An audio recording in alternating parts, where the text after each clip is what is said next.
Stasera vi parlo di una cosa di cui sentiamo ovviamente parlare tutti da giorni, cioè questa incredibile ondata di calore.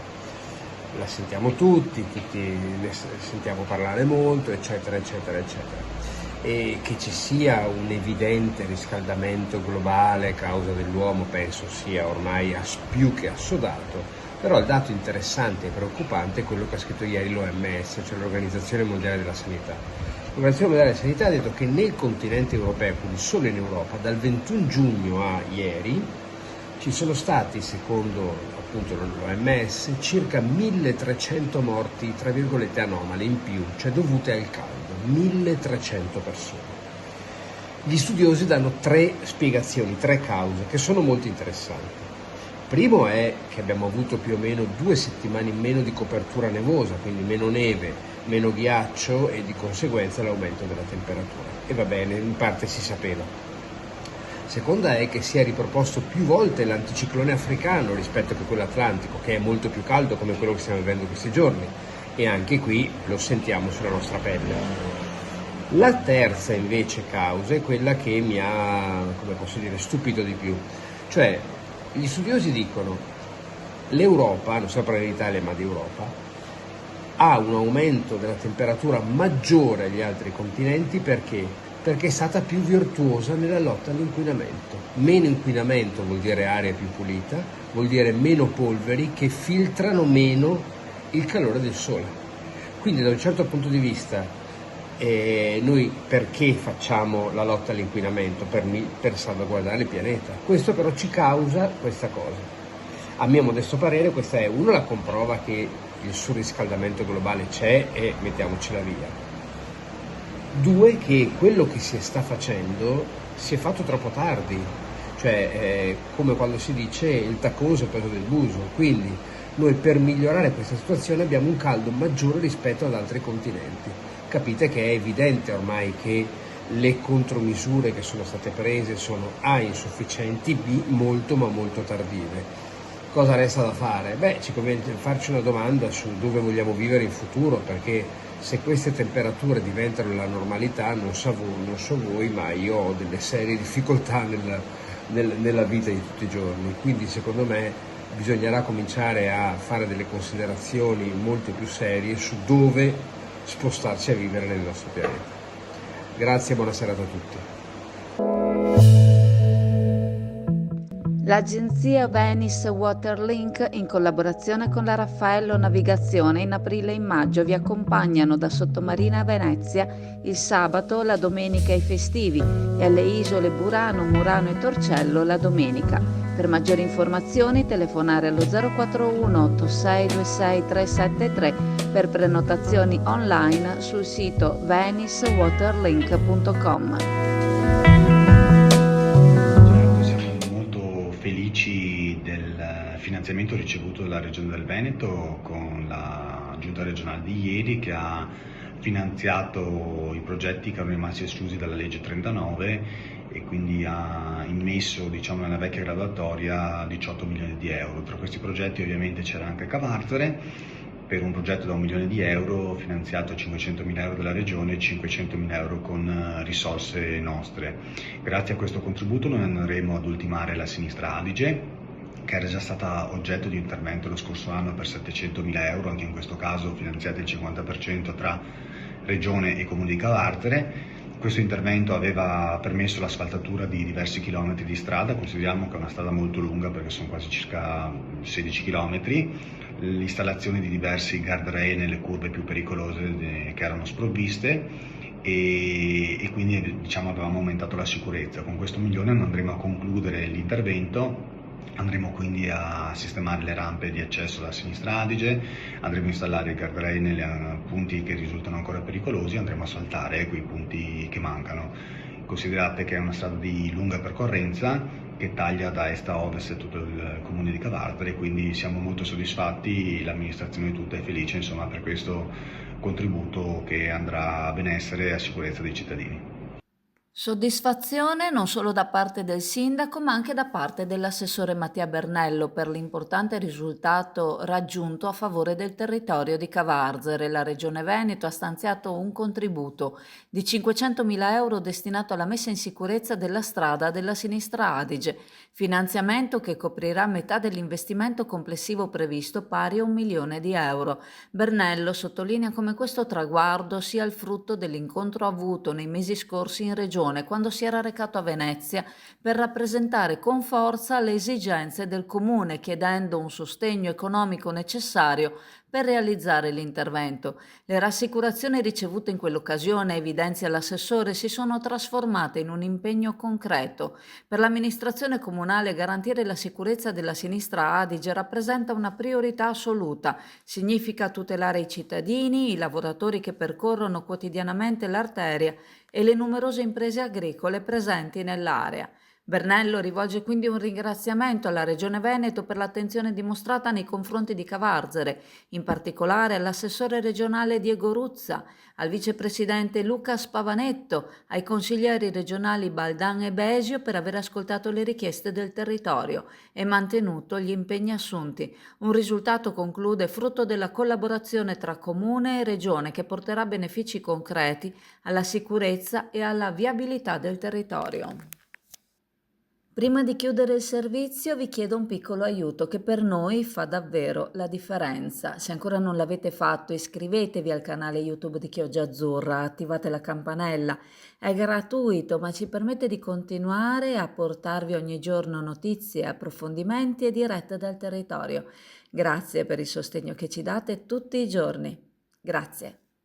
Ciao a tutti, bentornati anche quest'anno e questo è il nostro secondo anno qui al Tropical e il ristorante Pizzeria da Finotto ritorna con novità a livello di pizzeria e anche di nuovi piatti di cucina con pesce fresco. Vi aspettiamo tutti, siamo in attesa di fare una bella stagione e di trovarci per fare una bella Numerose segnalazioni sui disservizi del trasporto pubblico gestito da Riva Veneto, linee 80 e 85, ricevute dal consigliere Montanariello, corredate da nome e cognome di chi le ha evidenziate, sono state trasmesse alla Città Metropolitana di Venezia, chiedendo l'avvio delle verifiche previste. Lo rende noto proprio il consigliere regionale, vicepresidente della Commissione Trasporti, Jonathan Montanariello, che ieri ha illustrato la situazione nel corso di una conferenza stampa. Secondo quanto riferito da Montanariello, la Città Metropolitana ha confermato di monitorare quotidianamente il servizio insieme all'azienda, verificando ogni segnalazione ricevuta, compresi gli interventi di manutenzione effettuati sui mezzi. Qualora vengano accertate irregolarità, saranno applicate le penali previste dal contratto di servizio. Il consigliere ricorda inoltre come la Regione effettui ogni anno controlli sulla qualità del servizio, sul rispetto degli standard previsti, verificando anche i chilometri realmente percorsi rispetto a quelli programmati. In caso di inadempienze sono previste trattenute economiche a carico del gestore. Nelle ultime settimane Montanariello ha raccolto e trasmesso agli uffici competenti decine di segnalazioni inviate dai cittadini, tra mail, fotografie, messaggi audio e testimonianze che documentano ritardi, corse soppresse, autobus in cattive condizioni e altri disagi come la mancanza dell'aria condizionata che in questa stagione è deleteria. Non è una battaglia ideologica, sottolinea il consigliere, ma una questione di corretto utilizzo delle risorse pubbliche e di rispetto per i cittadini. Se un servizio finanziato con fondi pubblici non rispetta gli standard previsti, è giusto applicare le penali e accertare le responsabilità. Montanariello evidenzia infine come gli esiti delle verifiche saranno rilevanti anche in vista delle future gare per l'affidamento del servizio, in quanto consentiranno di valutare la capacità dei gestori di garantire un trasporto pubblico efficiente e affidabile.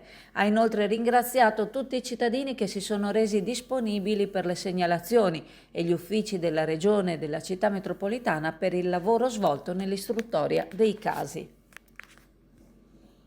Allora, contenta? Oggi cosa dice? Una bella spesa? Sì. Contenta dei prezzi e tutto quanto? Sì. Vedo il personale abbastanza simpatico. sì.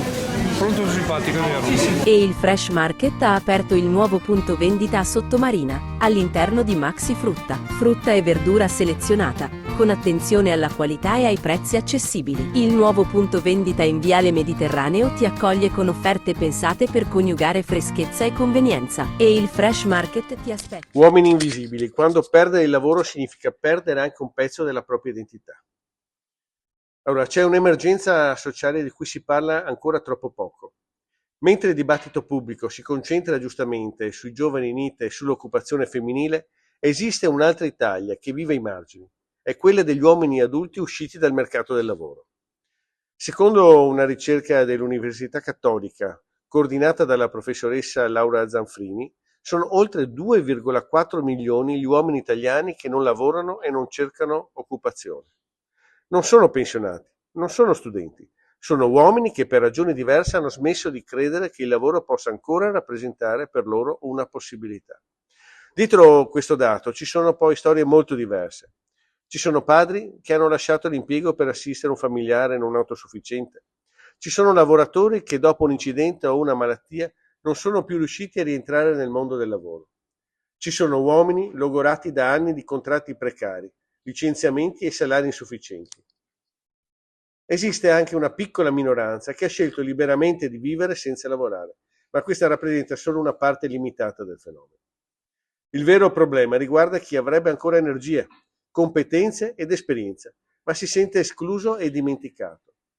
Per un uomo, ancora oggi, il lavoro non rappresenta soltanto una fonte di reddito, è identità, dignità, riconoscimento sociale. Quando viene meno, non si perde solo uno stipendio, spesso si perde fiducia in se stessi, nelle proprie capacità e nel proprio futuro. Non sorprende purtroppo che proprio gli uomini siano tra coloro che pagano il prezzo più alto delle crisi occupazionali, anche sul piano psicologico. Ancora più preoccupante è il fatto che molti di questi uomini vivano grazie alla pensione dei genitori, al reddito della moglie o all'aiuto della famiglia. È un equilibrio fragile che rischia di diventare sostenibile in un paese sempre più anziano e con una popolazione attiva sempre più ridotta. La risposta però non può essere il semplice assistenzialismo. La stessa ricerca ci dice che molti di loro non chiedono sussidi, chiedono una possibilità, chiedono un lavoro vero, stabile, dignitoso, adeguatamente retribuito. Chiedono di poter tornare a sentirsi parte della società. Per questo servono politiche coraggiose, formazione continua per esempio, riqualificazione professionale per gli over 50, incentivi alle imprese che assumano lavoratori maturi e maggiore sostegno poi ai caregiver familiari e un forte contrasto al lavoro povero e alla precarietà, che troppo spesso trasformano lo scoraggiamento in una rinuncia definitiva. Il lavoro resta il più potente strumento di inclusione sociale.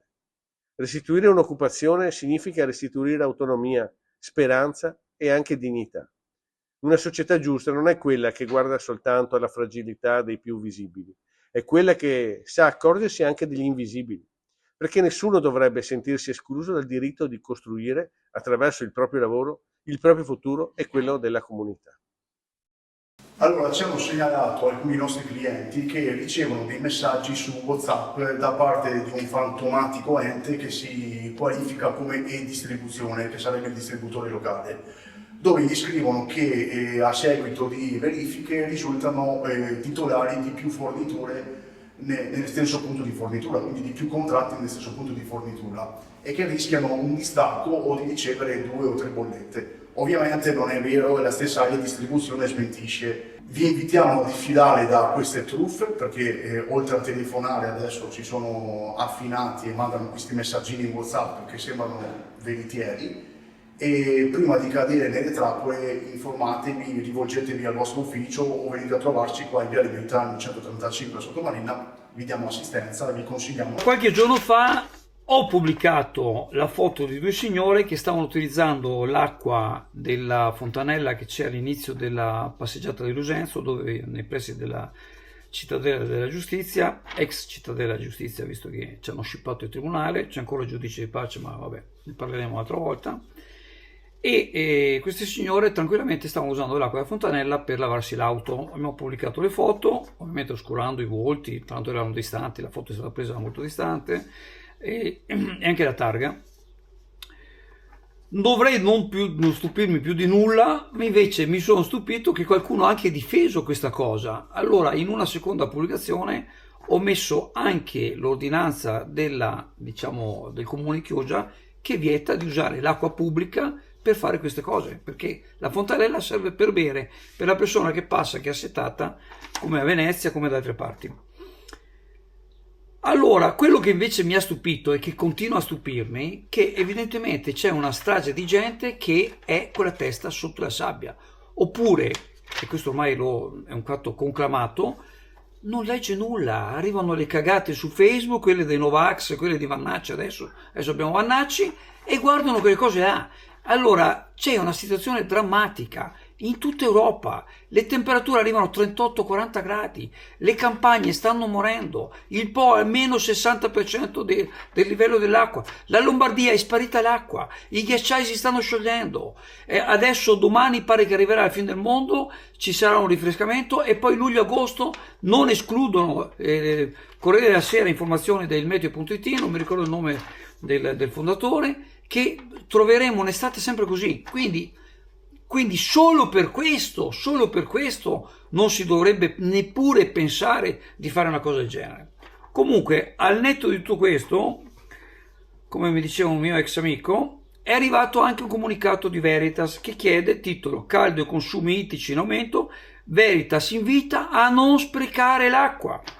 Le alte temperature di questi giorni stanno facendo aumentare i consumi idrici in diversi territori del Veneto. Per questo Veritas richiama tutti i cittadini a un uso responsabile dell'acqua, soprattutto nella fase di maggior consumo al mattino e alla sera. L'obiettivo è evitare che con il protrarsi del caldo e l'aumento della richiesta possano creare in futuro situazioni di difficoltà o carenze idriche. L'acqua è una risorsa preziosa e proprio nei momenti di maggior pressione sulla rete diventa fondamentale evitare ogni spreco. E qua dà una serie di elenchi di comportamenti, tra cui non lasciare i rubinetti aperti, applicare il frangigetto, controllare eventuali perdite domestiche, utilizzare lavatrice e lavastoviglie solo a pieno carico, preferire la doccia al bagno, non so chi è ancora al bagno, vabbè comunque ci sarà chi è al bagno, e utilizzare quanto possibile l'acqua di lavaggio di frutta e verdura per annaffiare le piante. Veritas ricorda anche di raccogliere l'acqua fredda che esce in attesa di quella calda, che può essere impiegata per lavare i pavimenti, biancheria o altri usi domestici. Per le piante è preferibile annaffiare la sera quando l'evaporazione è minore e serve meno acqua. Un'indicazione particolarmente importante riguarda l'uso dell'acqua potabile per attività non necessarie. Un'indicazione particolarmente importante riguarda l'acqua potabile per attività non necessarie, lo ripeto per quelli duri di comprendonio, che sono tanti, tra cui i Novax e tra cui i nuovi phon di Vannacci. Veritas invita espressamente a non utilizzare l'acqua potabile per lavare l'auto. Veritas invita espressamente a non utilizzare l'acqua potabile per lavare l'auto, compresa quella di casa, cioè non quella pubblica, anche quella di casa. Ecco. In giornate di caldo intenso ogni piccolo gesto può fare la differenza, ridurre gli sprechi significa proteggere una risorsa essenziale e contribuire alla tenuta del nostro servizio idrico per tutta la comunità. Mi permetto anche di dare io due suggerimenti. Uno è quello di ho visto che tante volte ci sono persone che hanno il condizionatore dell'acqua e l'acqua poi la buttano nel bagno, eccetera. Ho visto persone anche che sono a piano terra e la buttano nel pozzetto, insomma, nella caditoia, eccetera. Ecco. Allora, quell'acqua utilizzatela per dare alle piante. Io vedo purtroppo tanti giardini pubblici che sono desolati perché appunto l'amministrazione non può spendere tantissimi soldi, già c'è il problema del fascio dell'erba, quindi non riesce a fare tutto, e ci sono piante che stanno morendo. Anzi, aggiungo, qualcuno magari oltre all'acqua, quella che viene fuori dal climatizzatore, potrebbe usare anche magari se ognuno portasse 1 litro d'acqua, e qualcuno sarebbe importante perché ci sono tutte le piante che sono in sofferenza. Ecco. Un altro consiglio che mi permetto di dare, chi può ovviamente, perché non tutti siamo in un condominio, non può certo farlo, chi ha un giardino, chi ha qualcosa, recuperi l'acqua piovana. Io ho preso una cisterna ho speso credo 80 litri, tiene 500 litri, ho speso 80 euro, tiene 500 litri, e quando piove tanto riesco a convogliare una delle grondaie e quell'acqua la uso, non la uso per lavarmi, non la uso la uso per dare l'acqua alle piante ed è molto comodo. Quindi sono tutti i consigli che dobbiamo fare. Guardate che stiamo passando un momento drammatico, ma non è un momento, purtroppo questa cosa continuerà per tanti anni, quindi dobbiamo attrezzarci perché l'acqua sia una risorsa importante e dobbiamo avere rispetto di Che sia per una pizza fragrante, un hamburger succoso, una porzione di patatine croccanti o un'insalatona fresca e ricca, al Passaparola c'è sempre qualcosa di buono. Un posto accogliente, allegro e perfetto per stare in compagnia, tra amici, in famiglia o con chi vuoi tu. Scopri le bruschette sfiziose e i menù per tutti i gusti. Ti aspettiamo al Passaparola per una serata senza pensieri, tra buon cibo, risate e relax. Passaparola, lungomare Adriatico 32, Sottomarina di Chioggia, Venezia.